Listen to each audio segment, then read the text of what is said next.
তাকাইয়া দেখেন ঘরের মধ্যে বাচ্চাদের কান্নার আওয়াজ। বাচ্চারা কিছু বাচ্চা কান্নাকাটি করতেছে। বাচ্চার মা ডেকের মধ্যে চুলার মধ্যে পানি বসায় দিয়েছে, কিছুই নাই। একবার বাচ্চাদের দিকে যায় আর একবার ওই ডেকের দিকে যায়। এরে নবীর আশিক উম্মতের দল হযরত উমর একবার বাচ্চাগুলোর দিকে যায় আর একবার ওই ডেকের দিকে যায়। আল্লাহর বান্দা ওমর দরজায় আওয়াজ করেছেন, কে তুমি? কয় আমি এক যুবক। দরজাটা খুলেন মা। দরজাটা খুলিয়া দিয়েছে। এত রাত্রে তুমি কেন আসছো যুবক? কয় আপনি কেন? সবাই গভীর রাত ঘুমাইয়া গিয়েছে, সন্তানগুলোরে কেন কান্না করাইতেছে? কয় যুবক রে, তুই আমার কাটা গায়ে লবণ লাগাইতে আসছো বুঝি? কে তুমি যুবক? তোমারে আমি চিনি না, তোমার পরিচয় আমি জানি না। ও যুবক ভালো করে শোনো যুবক, ও যুবক ভালো করে শোনো। আমার স্বামীকে হযরত ওমর আমিরুল মুমিনিন ওমর 1 বছর আগে যুদ্ধের ময়দানে পাঠাইছিল।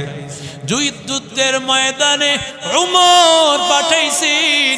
যুদ্ধের ময়দানে গিয়ে আমার স্বামী আল্লাহর জন্য নিজের জানটা কুরবানি করে ফেলেছে। আমার স্বামী শহীদ হওয়ার আগে আমাদের ঘরে কোনো খাবার রেখে যায় না।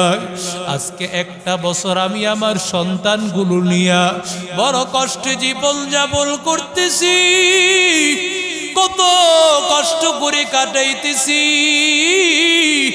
ওই জালেম ওমর, ওই ওমর আমার খবর নেয় না। কোন ওমরের সামনেই কথাগুলো বলতেছে, যেই ওমরের সামনে কথা বলার সাহস কেউ নাই। ওমর তো আর শামীম ওসমান সাহেবের মতো না। ওমর তো টপ সন্ত্রাসী, কোনো লেভেল কোনো সন্ত্রাসের মতো না। এরে আল্লাহর বান্দারা, এরে নবীর আশিক উম্মতের দল, ওমরের দিকে কথা বলার সাহস নাই। এরে আল্লাহর বান্দারা, এরে নবীর আশিক উম্মতের দল, ওই ওমর রাদিয়াল্লাহু তাআলা আনহুর সামনে, ওমরের সামনে ওই আল্লাহর বান্দি বলতেছে, জালেম ওমর, ওই জালেম ওমরের কারণে আজকে আমার স্বামী চলে গেছেন, আমাদের খবর নেয় না। এই কথা বলার পরে হযরত ওমর চোখের পানি ফালাইতেছে। হযরত ওমর চোখের পানি ফালায়, হযরত ওমর চোখের পানি ফালাইতেছে। কয় বাচ্চাগুলোরে কেন কান্না করাইতেছো, কি ব্যাপার? কয় আমি অন্যের বাড়িতে কাজ করি, কাজ করিয়া করিয়া বাচ্চাগুলোর মুখে আমি খাবার তুলিয়া দেই। এরে আল্লাহর গোলাম, এই বাচ্চাগুলোকে আমি কাজ করলে বাচ্চাগুলো খাবার পায় না, হয় পাইলা।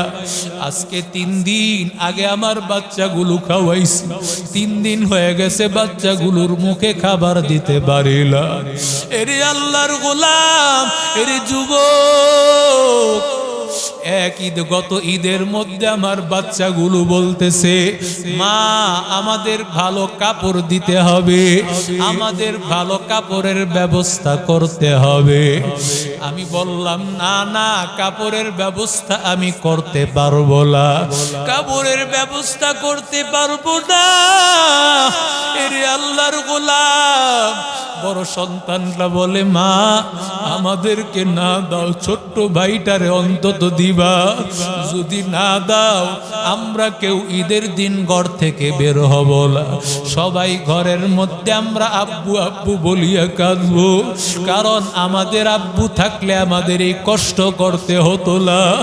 এরে নবীর আশিক উম্মতের দল, ও যুবক, 3 দিন আগে আমার সন্তানগুলোরে খাওয়াইছি, আজকে তৃতীয় দিন, এরপরও সন্তানদের মুখে খাবার যখন তুলে দিতে পারি না, বাচ্চাগুলো আমারে ডেকে বলছে, মা আজকেও যদি খাবার আমাদের না জুটে, আব্বু যেই রাস্তায় চলে গেছে আমাদের হয়তো চলে যেতে হবে, আমাদের কেউ হারাইবা মা, আমি এই সন্তানদের মুখে কি খাবার তুলিয়া দিব?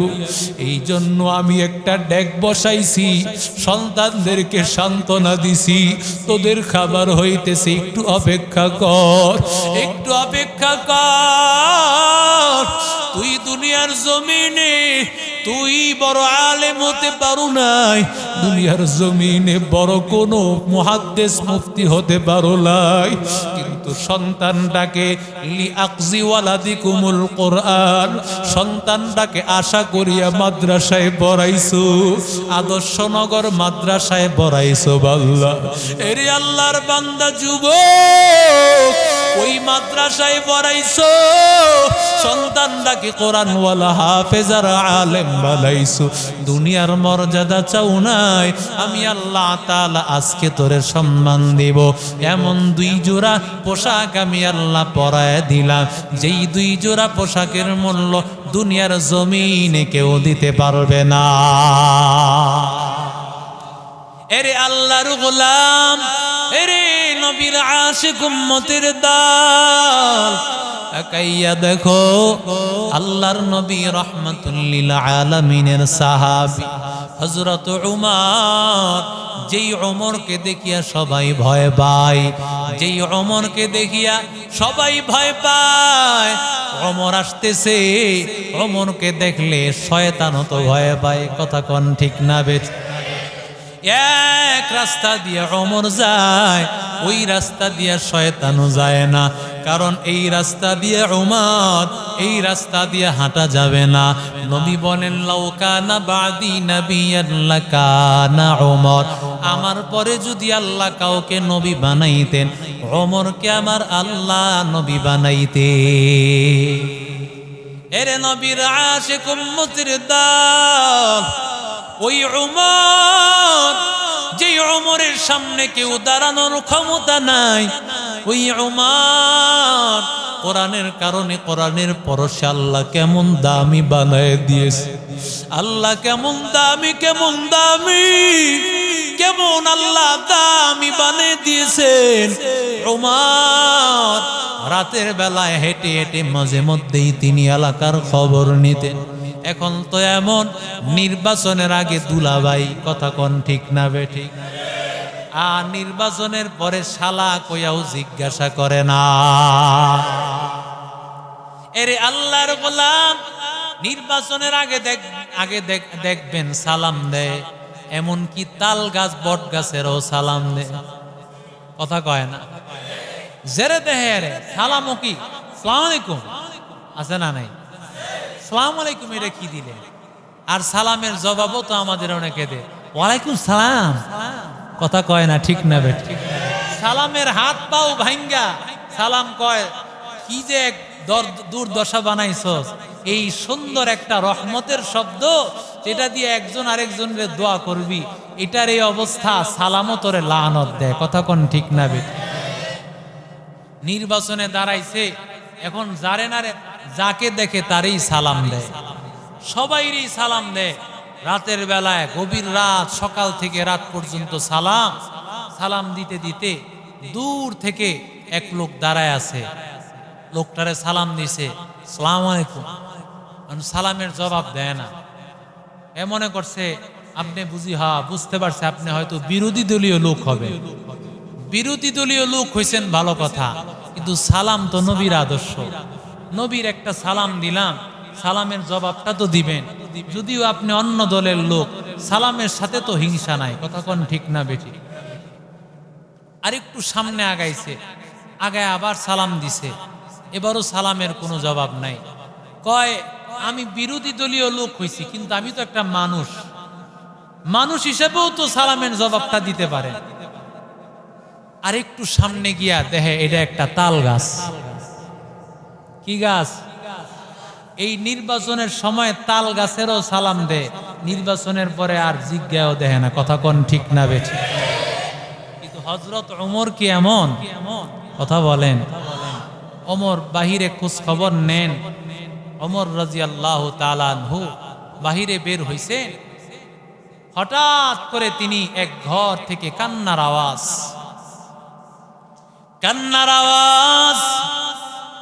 ভালো করে লক্ষ্য করে দেখেন। ওমর তাকাইয়া দেখেন ঘরের মধ্যে বাচ্চাদের কান্নার আওয়াজ। বাচ্চারা কিছু বাচ্চা কান্নাকাটি করতেছে। বাচ্চার মা ডেকের মধ্যে চুলার মধ্যে পানি বসায় দিয়েছে, কিছুই নাই। একবার বাচ্চাদের দিকে যায় আর একবার ওই ডেকের দিকে যায়। এরে নবীর আশিক উম্মতের দল হযরত উমর একবার বাচ্চাগুলোর দিকে যায় আর একবার ওই ডেকের দিকে যায়। আল্লাহর বান্দা ওমর দরজা আওয়াজ করেছেন, কে তুমি? কয় আমি এক যুবক। দরজাটা খুলেন মা। দরজাটা খুলিয়া দিয়েছে। এত রাত্রে তুমি কেন আসছো যুবক? কয় আপনি কেন? সবাই গভীর রাত ঘুমাইয়া গিয়েছে, সন্তানগুলোরে কেন কান্না করাইতেছে? কয় যুবক রে, তুই আমার কাটা গায়ে লবণ লাগাইতে আসছো বুঝি? কে তুমি যুবক? তোমারে আমি চিনি না, তোমার পরিচয় আমি জানি না। ও যুবক ভালো করে শোনো যুবক, ও যুবক ভালো করে শোনো। আমার স্বামীকে হযরত ওমর আমিরুল মুমিনিন ওমর 1 বছর আগে যুদ্ধের ময়দানে পাঠাইছিল। যুদ্ধের ময়দানে ওমর পাঠাইছেন। যুদ্ধের ময়দানে গিয়ে আমার স্বামী আল্লাহর জন্য নিজের জানটা কুরবানি করে ফেলেছে। আমার স্বামী শহীদ হওয়ার আগে আমাদের ঘরে কোনো খাবার রেখে যায় না। আজকে 1টা বছর আমি আমার সন্তানগুলো নিয়ে বড় কষ্টে জীবন যাপন করতেছি, কত কষ্ট করে কাটাইতেছি। ওই জালেম ওমর আমার খবর নেয় না। কোন ওমরের সামনেই কথাগুলো বলতেছে, যেই ওমরের সামনে কথা বলার সাহস কেউ নাই। ওমর তো আর শামীম ওসমান সাহেবের মতো না। ওমর তো টপ সন্ত্রাসী, কোনো লেভেল কোনো সন্ত্রাসের মতো না। এরে আল্লাহর বান্দারা, এরে নবীর আশিক উম্মতের দল, ওমরের দিকে কথা বলার সাহস নাই।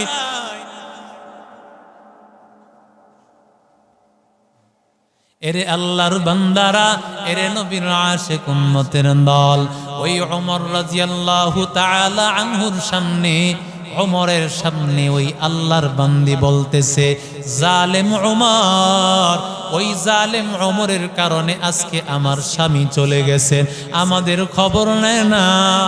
এই কথা বলার পরে হযরত ওমর চোখের পানি ফালাইতেছে। হযরত ওমর চোখের পানি ফালায়। হযরত ওমর চোখের পানি ফালাইতেছে।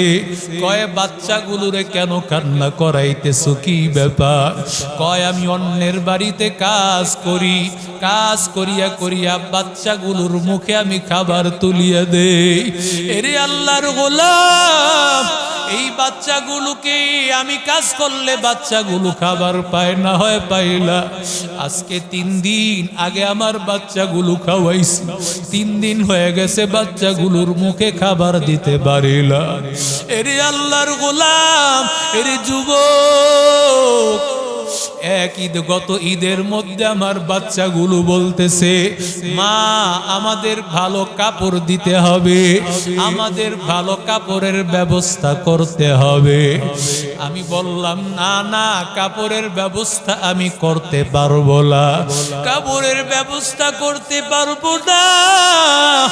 এরে আল্লাহর গোলাম, বড় সন্তানরা বলে, মা আমাদেরকে না দাও, ছোট্ট ভাইটারে অন্তত দিবা, যদি না দাও আমরা কেউ ঈদের দিন ঘর থেকে বের হব না, সবাই ঘরের মধ্যে আমরা আব্বু আব্বু বলিয়া কাঁদবো, কারণ আমাদের আব্বু থাকলে আমাদের এই কষ্ট করতে হতো না। এরে নবীর আশিক উম্মতের দল, ও যুবক, 2-3 দিন আগে আমার সন্তানগুলোরে খাওয়াইছি, আজকে তৃতীয় দিন, এরপরও সন্তানদের মুখে খাবার যখন তুলে দিতে পারি না, বাচ্চাগুলো আমারে ডেকে বলছে, মা আজকেও যদি খাবার আমাদের না জুটে, আব্বু যেই রাস্তায় চলে গেছে আমাদের হয়তো চলে যেতে হবে, আমাদের কেউ হারাইবা মা, আমি এই সন্তানদের মুখে কি খাবার তুলিয়া দিব? এই জন্য আমি একটা ডেক বসাইছি, সন্তানদেরকে সান্ত্বনা দিছি, তোদের খাবার হইতেছে, একটু অপেক্ষা কর, একটু অপেক্ষা কর।